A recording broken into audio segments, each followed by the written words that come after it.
die allemaal weer kijkt naar het knibuikje van het Franske. Ja, ik wil het eens hebben over goeie meneren. Hè? Huftergedrag kan ik niet goed tegen. Nee.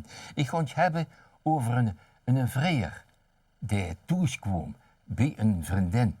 En die vriendin die vertelt ja tegen weer een andere vriendin over die dochter, weet niet. En dan komt die vrijer thuis en die luistert.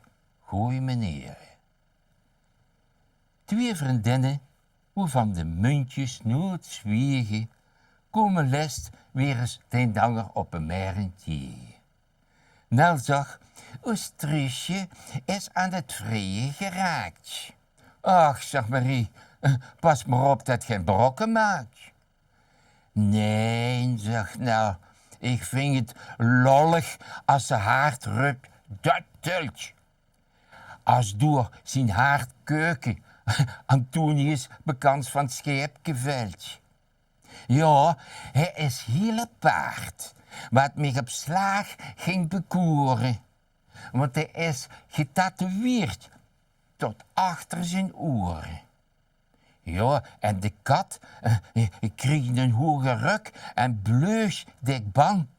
Als ze tegen haar lacht met die afgebroken tang. Ja, je heet wel eens van een harde, zware kou. En dan ruikt je heel zoor met een geitenbokkenstal. Toch stond die oorbellen en kettingen goed bij de grote. En ondanks dat hij zich niet scheurt, hij ik zo geschoten dat de gelukkig goed is opgevuurd. En het bewijs kan ik toch zeggen, hij doet altijd te schoon uit, voordat hij die bij ons op het tafel gaat leggen.